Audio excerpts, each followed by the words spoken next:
হাদিকে সিঙ্গাপুরে নেওয়া হবে আজ। চিকিৎসার সব খরচ দেবে সরকার। হামলাকারী ভারতে পালিয়ে গিয়ে থাকলে ধরে আনার দাবি ইনকিলাব মঞ্চের।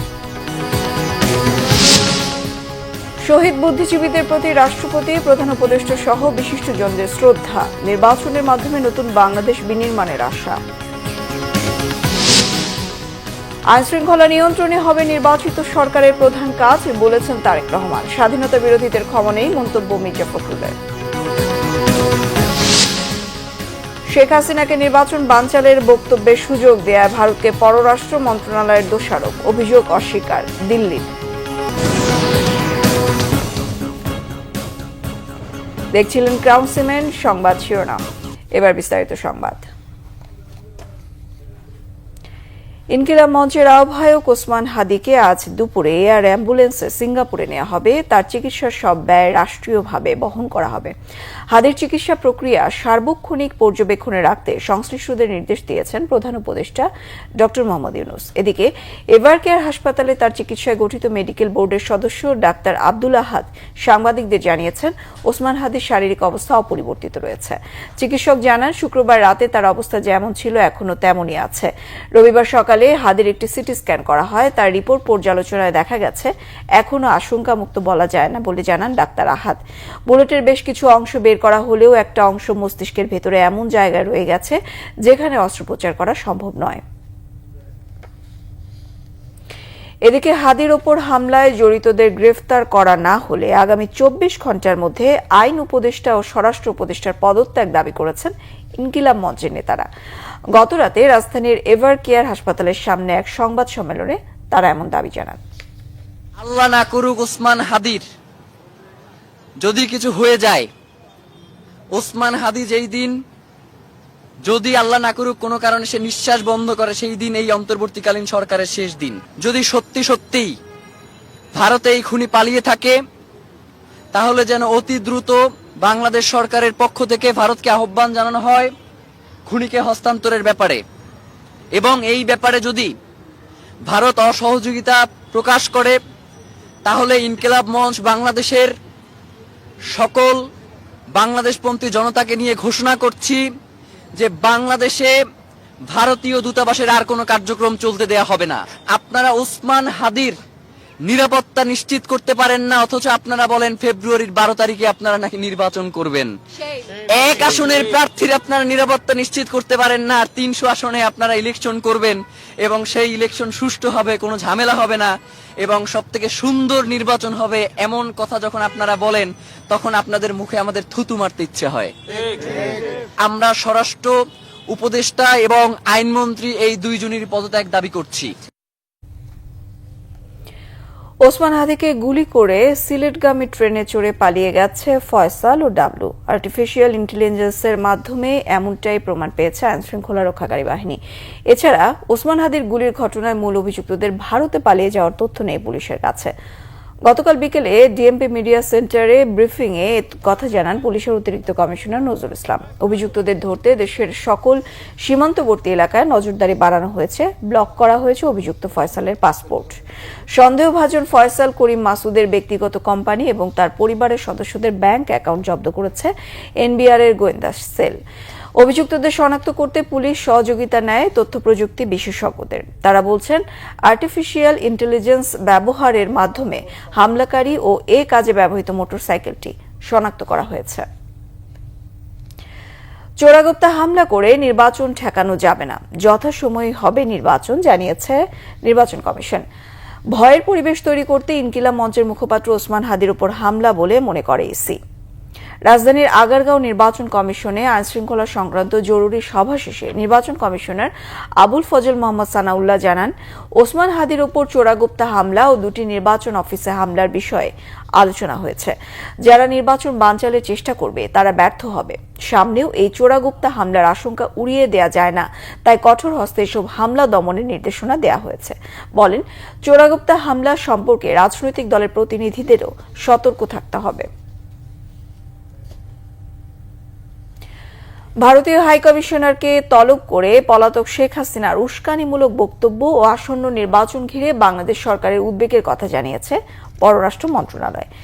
গতকাল এক প্রেস বিজ্ঞপ্তিতে তথ্য জানায় পররাষ্ট্র মন্ত্রণালয়। এতে বলা হয়, ভারতে অবস্থানরত পলাতক আওয়ামী লীগের সদস্যরা দেশবিরোধী কর্মকাণ্ডে জড়িত। ভারত সরকারকে এসব ফ্যাসিবাদী সন্ত্রাসীর অপরাধমূলক কর্মকাণ্ড অবিলম্বে বন্ধে কার্যকর পদক্ষেপ নিতে বলা হয়েছে ঢাকার পক্ষ থেকে। এছাড়া শরীফ ওসমান হাদির ওপর হত্যা চেষ্টায় জড়িত সন্দেহভাজনদের ভারতে পালিয়ে যাওয়া রোধে দিল্লির সহযোগিতা চাওয়া হয়েছে। সেই সঙ্গে শেখ হাসিনা এবং আসাদুজ্জামান খান কামালকে দ্রুত প্রত্যর্পণের আহ্বানও জানানো হয়। বলা হয়, প্রতিবেশী দেশ হিসেবে ভারত বাংলাদেশের জনগণের পাশে দাঁড়াবে, এটাই প্রত্যাশিত। সংবাদ বিজ্ঞপ্তিতে উল্লেখ করা হয়, ভারতীয় হাইকমিশনার বলেন, বাংলাদেশের শান্তিপূর্ণ নির্বাচন অনুষ্ঠানের প্রত্যাশা করে ভারত এবং এ বিষয়ে সর্বাত্মক সহযোগিতা দিতে তার দেশ প্রস্তুত। এদিকে বাংলাদেশের অন্তর্বর্তী সরকারের দাবি নাকচ করেছে ভারতীয় পররাষ্ট্র মন্ত্রণালয়। গতকাল এক বিবৃতিতে ভারতীয় পররাষ্ট্র মন্ত্রণালয় জানায়, তারা বাংলাদেশের একটি শান্তিপূর্ণ পরিবেশে একটি অবাধ, সুষ্ঠু, নিরপেক্ষ এবং গ্রহণযোগ্য নির্বাচনের পক্ষে। বন্ধুপ্রতিম বাংলাদেশের জন্য ক্ষতিকর কোনো কর্মকাণ্ডে ভারত কখনো তার ভূখণ্ড ব্যবহার হতে দেবে না বলেও জানানো হয় বিবৃতিতে। ভারত সরকার আশা করে, বাংলাদেশের অন্তর্বর্তী সরকার শান্তিপূর্ণ নির্বাচনের জন্য অভ্যন্তরীণ আইনশৃঙ্খলা বজায় রাখতে প্রয়োজনীয় পদক্ষেপ নেবে। শহীদ বুদ্ধিজীবী দিবসে জাতির শ্রেষ্ঠ সন্তানদের প্রতি শ্রদ্ধা জানিয়েছেন রাষ্ট্রপতি মোহাম্মদ শাহাবুদ্দিন ও প্রধান উপদেষ্টা ডক্টর মোহাম্মদ ইউনূস। এ সময় যুদ্ধাহত মুক্তিযোদ্ধা, প্রধান বিচারপতি, উপদেষ্টা পরিষদের সদস্যরা উপস্থিত ছিলেন। জুলাই সনদের ভিত্তিতে নতুন বাংলাদেশ গড়ে উঠবে বলে আশা মুক্তিযুদ্ধ বিষয়ক উপদেষ্টা ফারুকী আজমের। আরও জানাচ্ছেন সিকান্দার রেমান। রবিবার ভোরে মিরপুর শহীদ বুদ্ধিজীবী স্মৃতিসৌধে শ্রদ্ধা জানান রাষ্ট্রপতি মোহাম্মদ শাহাবুদ্দিন। শ্রদ্ধা নিবেদনের পর কিছুক্ষণ নীরবে দাঁড়িয়ে থাকেন রাষ্ট্রপতি। সেনাবাহিনীর একটি চৌকস দল সশস্ত্র সালাম জানায়। এ সময় বিউগলে বাজানো হয় করুণ সুর।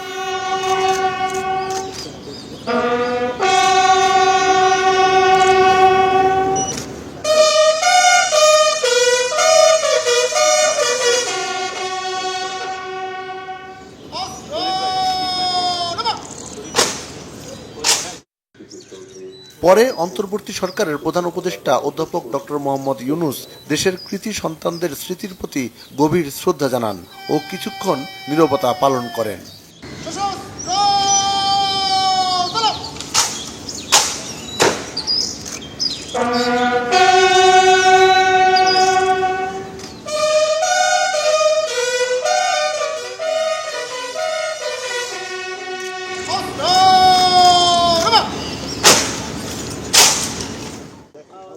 প্রধান উপদেষ্টা শহীদ বুদ্ধিজীবী পরিবারের সদস্য, যুদ্ধাহত মুক্তিযোদ্ধা, প্রধান বিচারপতি ও উপদেষ্টা পরিষদের সদস্যদের সঙ্গে কুশল বিনিময় করেন। এ সময় মুক্তিযুদ্ধ বিষয়ক উপদেষ্টা ফারুকী আজম জানান, নির্বাচনের মাধ্যমে নতুন বাংলাদেশ নির্মাণে এগিয়ে যাবে জনগণ। নতুন বাংলাদেশ তো জনগণ তৈরি করবে, এটা জনগণের সর্ব অবস্থান থেকে জনগণের পার্টিসিপেশনে নতুন বাংলাদেশ গড়ে উঠবে। সামনে তো একটা নির্বাচন আসছে, সেই নির্বাচনে জনগণ অংশ নেবে, আনন্দ উৎসবের সাথে অংশগ্রহণ করবে এবং তার পরবর্তী পর্যায়ে জনগণের মতামতের ভিত্তিতে যে সমস্ত সরকার আসবে বাংলাদেশে আগামী ভবিষ্যতে, তার জন্য একটা জুলাই সনদ হয়েছে, তারই ভিত্তিতে নতুন বাংলাদেশ গড়ে উঠবে। অন্তর্বর্তীকালীন সরকার পুরো জাতিকে সাথে নিয়ে একটি বৈষম্যহীন, ন্যায়ভিত্তিক বাংলাদেশ গড়ার কাজ করছে বলেও জানান উপদেষ্টারা। ওরা ভেবেছিল জাতির শ্রেষ্ঠ সন্তানদের শহীদ করার মধ্য দিয়ে এদেশের স্বাধীনতা, সার্বভৌমত্বের যে আশা আকাঙ্ক্ষা তা স্তমিত করে দেওয়ার জন্য। কিন্তু 16ই ডিসেম্বর এদেশের সূর্য সন্তানেরা কিন্তু স্বাধীনতা ছিনিয়ে এনেছিল, দেশ স্বাধীন হয়েছিল 1971 সালে। এত বছর পরে এসে 2024 সালের 5 আগস্ট আবারও সেই ছাত্র জনতা মিলেই এদেশের মানুষকে নতুন করে আশার আলো দেখিয়েছে। সামনে নির্বাচন, সেই নির্বাচনে এমন একটি সরকার প্রতিষ্ঠিত হবে যে সরকার এদেশের মানবাধিকার প্রতিষ্ঠা করবে, আইনের শাসন প্রতিষ্ঠা করবে এবং অবশ্যই মানুষের কথা বলার স্বাধীনতা বজায় রাখবে, এমন প্রত্যাশা সাধারণ মানুষের। সিকান্দার রেমান, বাংলাভিশন, মিরপুর শহীদ বুদ্ধিজীবী কবরস্থান, ঢাকা। নির্বাচনের মাধ্যমে মানুষ আবারও গণতান্ত্রিক বাংলাদেশের স্বপ্ন দেখে বলে মন্তব্য করেছেন বিএনপির মহাসচিব মির্জা ফখরুল ইসলাম আলমগীর। তিনি বলেন, কোনো ষড়যন্ত্র নির্বাচন বাধাগ্রস্ত করতে পারবে না। মুক্তিযুদ্ধ এবং ২৪-এর অভ্যুত্থানের চেতনায় নতুন বাংলাদেশ বিনির্মাণের প্রত্যয় জানান শ্রদ্ধা জানাতে আসা মানুষ। মহিবুল্লাহ মহিবের রিপোর্টে বিস্তারিত। ভোরের আলো ফুটতেই সর্বস্তরের মানুষের ঢল নামে রাজধানীর মিরপুর শহীদ বুদ্ধিজীবী স্মৃতিসৌধে। বুদ্ধিজীবী স্মৃতিসৌধে শ্রদ্ধা জানায় বিএনপি। পরে সাংবাদিকদের সাথে কথা বলেন দলের মহাসচিব মির্জা ফখরুল ইসলাম আলমগীর। সব চক্রান্ত ব্যর্থ করে নির্বাচনের মাধ্যমে গণতন্ত্র প্রতিষ্ঠা করার প্রত্যয় জানান তিনি। সমস্ত চক্রান্তকে ব্যর্থ করে দিয়ে এই দেশের মানুষ তাদের গণতান্ত্রিক যে অধিকার সে অধিকারকে প্রতিষ্ঠা করবে এবং আমরা বিশ্বাস করি যে যথাসময়ে সঠিক সময়ে নির্বাচন অনুষ্ঠানের মধ্যে দিয়ে গণতান্ত্রিক অগ্রযাত্রা অব্যাহত। আমাদের যে সাইকোলজি যে আমরা গণতন্ত্রের জন্য আমরা জীবন দিতে পারি, এটা কিন্তু বাংলাদেশের মানুষ বারবার প্রমাণিত করেছে। জাতির শ্রেষ্ঠ সন্তানদের প্রতি শ্রদ্ধা জানান বিভিন্ন রাজনৈতিক দল, সামাজিক ও সাংস্কৃতিক সংগঠন সহ স্কুল, কলেজ ও বিশ্ববিদ্যালয়ের শিক্ষক, শিক্ষার্থীরা। উগ্র একটা স্বৈরতন্ত্রকে বিদায় দিয়েছে, কিন্তু আমরা দেখছি নতুন এক ধরনের জবরদস্তি, নতুন এক ধরনের ফ্যাসিবাদী চিন্তা চেতনা আমাদের বহুত্ববাদী সমাজকে আমরা দেখেছি কখনো ধর্মের নামে, বিভিন্ন মতাদর্শের নামে আমাদের উপরে নতুন করে জবরদস্তি চাপিয়ে দেওয়া হচ্ছে। নির্বাচনকে বানচাল করার জন্য এবং গণ অভ্যুত্থানকে নস্যাৎ করার জন্য, গণ অভ্যুত্থানের যারা প্রতিচ্ছবি ছিল, যারা নায়ক ছিল, নেতা ছিল, যারা অংশগ্রহণকারী ছিল, তাদেরকে টার্গেট করে হত্যা করা হচ্ছে। এই বাংলাদেশের বিরুদ্ধে যারা যায়, বাংলাদেশের জনগণের বিরুদ্ধে যারা অবস্থান নেয়, তাদের বিরুদ্ধে আমাদের ৭১ সালের মতো এবং ২৪-এর মতো বৃহত্তর ঐক্য গড়ে তুলতে হবে। জনগণের সেই ঐক্যের শক্তি দিয়েই সমস্ত শত্রুদের মোকাবেলা করবে। এদিকে শহীদ বুদ্ধিজীবী দিবসের প্রথম প্রহরে রায়ের বাজার বৌদ্ধভূমি স্মৃতিসৌধে শ্রদ্ধা জানান যোদ্ধাহত মুক্তিযোদ্ধা, রাজনৈতিক নেতা, শিক্ষক, শিক্ষার্থী সহ সর্বস্তরের মানুষ। তাদের প্রত্যাশা সকল অপতৎপরতা মোকাবেলা করে মুক্তিযুদ্ধের চেতনায় গড়ে উঠবে স্বপ্নের সোনার বাংলাদেশ। আমরা দেখেছি ঠিক পাকিস্তানি হানাদার বাহিনী যেভাবে পরাজিত হওয়ার আভাস পেয়ে এদেশকে মেধাহীন করতে চেয়েছিল, ঠিক একইভাবে ২০২৪-এর যে পরাজিত শক্তি, ফ্যাসিস্ট শক্তি, তারা পরাজিত হওয়ার পর এদেশকে নেতৃত্বহীন করার জন্য আমাদের জুলাই গণ অভ্যুত্থানের নেতৃত্বদেরকে টার্গেট করছে। তার অংশ হিসেবে ওসমান হাদিকে গুলিবিদ্ধ করা হয়েছে। এই বাংলাদেশের রাজনীতি করতে হলে বাংলাদেশকে ধারণ করতে হবে। বাংলাদেশপন্থী যারা আছে তারা এই বাংলাদেশের রাজনীতি করবে এবং এই স্বাধীন বাংলাদেশে আমরা সবাইকে নিয়ে একসাথে, বাংলাদেশপন্থী আমরা যারা আছে সবাই একসাথে আমরা স্বাধীন বাংলাদেশ বিনির্মাণ করব। তবে অন্যান্য বছরের তুলনায় এবারে শহীদ বুদ্ধিজীবী দিবসে রায়ের বাজার স্মৃতিসৌধে মানুষের উপস্থিতি ছিল কিছুটা কম। লাখো শহীদের রক্তে কেনা বাংলাদেশের প্রতিচ্ছবি হয়ে খোদ দাঁড়িয়ে আছে রায়ের বাজার বৌদ্ধভূমি স্মৃতিসৌধ। এখানেই ১৯৭১ সালে এদেশের প্রখ্যাত সাংবাদিক, চিকিৎসক, শিক্ষক সহ বুদ্ধিজীবীদেরকে ধরে এনে হত্যা করেছিল পাকিস্তানি হানাদাররা। সেই দিনটিকে স্মরণে সকাল থেকেই সর্বস্তরের মানুষ শ্রদ্ধা জানিয়েছে এই স্মৃতিসৌধে। তবে হাদির উপর গুলিবর্ষণের ঘটনায় কিছুটা আনুষ্ঠানিকতায় ভাটা পড়লেও মুক্তিযুদ্ধের চেতনা বাস্তবায়নে নতুন বাংলাদেশ বিনির্মাণের পথে সর্বাত্মক সহযোগিতার আশ্বাস দিয়েছেন শ্রদ্ধা জানাতে আসা মানুষ। মুহিবুল্লাহ মুহিব, বাংলা ভিশন, ঢাকা। আসন্ন নির্বাচনকে সুষ্ঠু করতে পেশাজীবীদের আন্তরিক সহযোগিতা ও সমর্থন চেয়েছেন বিএনপি ভারপ্রাপ্ত চেয়ারম্যান তারেক রহমান। বলেন, নির্বাচিত সরকারের প্রধান কাজ হবে আইন শৃঙ্খলা নিয়ন্ত্রণে আনা। ক্ষমতায় গেলে দেশের অর্থনীতির ভিত মজবুত করার পাশাপাশি কৃষক ও প্রতিটি পরিবারকে ফ্যামিলি কার্ডের আওতায় আনা হবে। জনগণের স্বাস্থ্যসেবা শতভাগ নিশ্চিতে ১ লাখ হেলথ কেয়ার করার পরিকল্পনার কথাও তুলে ধরেন তারেক রহমান। আরও জানাচ্ছেন শুভ মাহফুজ। বিভিন্ন বিশ্ববিদ্যালয়ের শিক্ষক, আইনজীবী, সিনিয়র সাংবাদিক সহ সুশীল সমাজের প্রতিনিধিদের নিয়ে রবিবার সন্ধ্যায় রাজধানীর গুলশানের একটি হোটেলে আসন্ন সংসদ নির্বাচন ও জনপ্রত্যাশা শীর্ষক আলোচনা সভা করেছে বিএনপি। সভায় প্রবন্ধ উপস্থাপন করেন ঢাকা বিশ্ববিদ্যালয়ের সাবেক ডিন ডক্টর বোরহান উদ্দিন খান। একটি শক্তিশালী সরকার গঠনের ক্ষেত্রে বিএনপিকে অবশ্যই জনগণের প্রত্যাশাকে প্রাধান্য দেওয়ার পরামর্শ বক্তাদের। এ সময় বিগত আওয়ামী লীগ সরকারের আমলে বিএনপি নেতাকর্মীদের উপর নির্যাতনের চিত্র তুলে ধরেন বিএনপি মহাসচিব মির্জা ফখরুল ইসলাম আলমগীর। দীর্ঘ ১৫ বছর বিএনপি গণতন্ত্র যে সংগ্রাম করেছে, লড়াই করেছে, বিএনপি 60 লক্ষ মানুষ মিথ্যা মামলার শিকার হয়েছে, 20,000 মানুষকে হত্যা করা হয়েছে, 1700 নেতা কর্মীকে গুম করে ফেলা হয়েছে। বিএনপি সত্যিকার অর্থেই একটা আগুনে পোড়া একটা রাজনৈতিক দল। প্রধান অতিথির বক্তব্যে বিএনপির ভারপ্রাপ্ত চেয়ারম্যান তারেক রহমান বলেন, তার দল ক্ষমতায় গেলে দেশের অর্থনীতির চাকাকে মজবুত করবে। তুলে ধরেন জনগণের স্বাস্থ্যসেবা নিশ্চিতের পরিকল্পনাও। আমরা পলিসি এবং সবকিছু যদি ঠিক করে নিতে পারি মোটামুটি ভাবে দ্রুততার সাথে, তাহলে 3 থেকে 6 মাসের মধ্যে আমরা রোগীদেরকে চিকিৎসা দিতে পারবো। ফলে একজন সিএনজি চালক হোক, একজন ছোট মুদির দোকান হোক, একজন দোকানের কর্মচারী হোক, মালিক হোক, একজন কৃষক হোক, তাকেও কিন্তু আমরা এভার কেয়ার হাসপাতালের মতন হাসপাতালে ট্রিটমেন্ট দিতে পারছি। শুনতে হয়তো আশ্চর্য লাগছে, কেউ কেউ হয়তো মনে মনে হাসছেন। চেষ্টা করতে তো দোষ নেই, পরিকল্পনাটা যখন গ্রহণ করেছি বাস্তবায়ন করতে তো দোষ নেই। আমরা যদি চেষ্টা করি তাহলেই আমরা পারবো। হলাম বা 100% সফল হলাম না, 50% তো ইনশাল্লাহ হতে পারবো আমরা, কিন্তু চেষ্টা, উদ্যোগ নিতে হবে, চেষ্টা করতে হবে। বিএনপি যানজট নিরসনের পাশাপাশি কারিগরি ও ভাষাগত দক্ষতা অর্জনের প্রাধান্য দিবে বলেও জানান তারেক রহমান। শুভ মাহফুজ, বাংলা ভিশন, ঢাকা। বিএনপি মহাসচিব মির্জা ফখরুল ইসলাম আলমগীর বলেছেন, এবারের জাতীয় নির্বাচন হবে দুই শক্তির মধ্যে, একটি উদার গণতান্ত্রিক দল এবং অন্যটি স্বাধীনতা বিরোধী দল। স্বাধীনতা বিরোধীরা ভুল পাল্টে এখন জনগণের কাছে ভোট চাইছে, কিন্তু স্বাধীনতা বিরোধীদের ক্ষমা করার কোনো কারণ নেই। গতকাল রাজধানীতে ডিপ্লোমা ইঞ্জিনিয়ার্স ইনস্টিটিউশনে জাতীয়তাবাদী মুক্তিযোদ্ধা দল ও মুক্তিযুদ্ধের প্রজন্ম আয়োজিত আলোচনা সভায় তিনি কথা বলেন। মির্জা ফখরুল আরও বলেন, বিএনপি বারবার পরীক্ষা দিয়েছে, কোনো ষড়যন্ত্রের কাছে মাথা নত করেনি। ফ্যাসিস্ট আওয়ামী লীগের দ্বারা বিএনপি চেয়ারপারসন বেগম খালেদা জিয়া অমানবিক আচরণের শিকার হয়েছেন, তবুও অন্যায়ের সাথে তিনি আপোষ করেননি। ওসমান হাদির উপর হামলার মাধ্যমে দেশকে অস্থিতিশীল করার চেষ্টা চালাচ্ছে আওয়ামী লীগদের কুচক্রীরা, এমন মন্তব্য করেন মির্জা ফখরুল। ভয় দেখিয়ে সম্ভাবনাকে রুখে দেওয়ার ষড়যন্ত্র করছে একটি চক্র, সহিংসতা করে নির্বাচনকে প্রভাবিত করতে চায় চক্রটি, অভিযোগ বিএনপির কেন্দ্রীয় নেতাদের।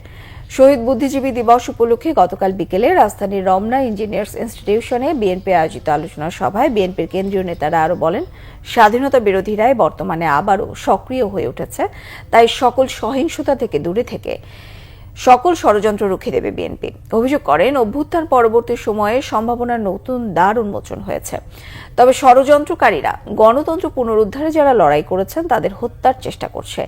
দেশের মানুষ শত্রুদের ষড়যন্ত্র বরাবরের মতো আবারও নস্যাৎ করে দেবে বলে মনে করেন বিএনপি নেতারা। তারেক রহমানের প্রত্যাবর্তনের মাধ্যমে সকল অপশক্তি পরাস্ত হবে, এমন আশাবাদ ঢাকা 6 আসনে বিএনপির মনোনীত প্রার্থী ইশরাক হোসেনের। দেশের সার্বিক উন্নয়নে বিএনপির পরিকল্পনা বিবেচনায় নিয়ে ভোট দিতে জনগণকে আহ্বান জানান তিনি। রাজধানীতে গ্যান্ডারিয়া থানা জাসাসের উদ্যোগে সাবেক প্রধানমন্ত্রী ও বিএনপি চেয়ারপারসন বেগম খালেদা জিয়ার সুস্থতা কামনায় আয়োজিত দোয়া মাহফিলে ইশরাক হোসেন এ আশাবাদ জানান। বলেন, বিএনপি একটি গণতান্ত্রিক বাংলাদেশ করতে চায়, যেখানে দল ও মত, ধর্ম, বর্ণ নির্বিশেষে সবাই ভয় ও সন্ত্রাসমুক্ত পরিবেশে নাগরিক অধিকার নিয়ে বসবাস করবে।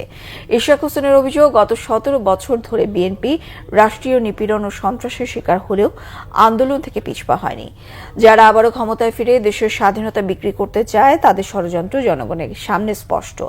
এসব সন্ত্রাসী কর্মকাণ্ড তাদের আন্দোলন থামাতে পারবে না। জাতীয় নির্বাচনের তফসিল ঘোষণার পর বিএনপি ও ফ্যাসিবাদ বিরোধী প্রার্থীদের লক্ষ্য করে হামলার ঘটনায় উদ্বেগ জানান। 25 তারিখ আমাদের নেতা দেশনায়ক জনাব তারেক রহমান উনি বাংলাদেশে প্রত্যাবর্তন করছেন, এবং আমি মনে করি যে ওনার বহুল প্রতীক্ষিত এই প্রত্যাবর্তনের মধ্য দিয়ে বাংলাদেশের অন্যান্য এই ধরনের যে সকল অপশক্তি এখন বাইরে থেকে বা ভেতরে লুকিয়ে থেকে বিভিন্ন অপতৎপরতার চেষ্টা করছে, সব ধূলিসাৎ হয়ে যাবে। লাখো জনগণ যখন আমাদের নেতার নেতৃত্বে নেমে আসবে এবং একটি নির্বাচনী উৎসবে যখন পরিণত হবে, সেই উৎসবে সবাই অংশগ্রহণ করুক। বুদ্ধিজীবী হত্যাকাণ্ড ছিল ভারতীয় সেনাবাহিনী ও গোয়েন্দাদের একটি সুপরিকল্পিত ষড়যন্ত্রের অংশ, দাবি করেছেন জামায়াত ইসলামের সেক্রেটারি জেনারেল অধ্যাপক মিয়া গোলাম পরোয়ার। শহীদ বুদ্ধিজীবী দিবসে রাজধানীর ফার্মগেটে কৃষিবিদ ইনস্টিটিউট হলরুমে আলোচনা সভায় তিনি এমন মন্তব্য করেন। বলেন, 16 ডিসেম্বর বিজয়ের কাছাকাছি সময়ে হত্যাকাণ্ডটি হল। কারা দেশের বিজয়ের সময় বেছে বেছে কবি, সাংবাদিক, সাহিত্যিক, লেখক, শিল্পী সহ দেশের সেরা সন্তানদের নৃশংসভাবে খুন করেছিল?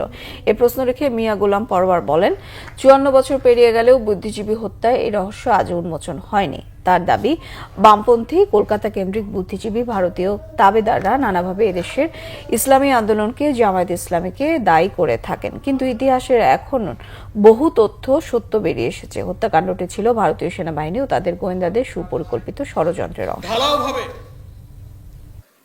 এদেশের রাজনীতির অঙ্গনে বাইরে থেকে যারা গুটি চালিয়ে বাংলাদেশের নতুন নতুন রাজনীতির বয়ান বা ন্যারেটিভ তৈরি করেন, এদেশের দিল্লির তাবেদাররা বুদ্ধিজীবী হত্যার ঘটনা নিয়ে তাদের প্রথাগতভাবে সমস্ত দায় দায়িত্ব ঘৃণিতভাবে জামাত ইসলামের উপরে চাপাবার যে চেষ্টা করেছেন, তিলে তিলে ইতিহাসের অনেক ইতিহাস এবং তথ্য আবিষ্কার হচ্ছে যে এই হত্যার পিছনে দিল্লির পরিকল্পিত ষড়যন্ত্রের ভিত্তিতে ভারতীয়রা আমাদের এই সেরা সন্তানকে হত্যা করেছে।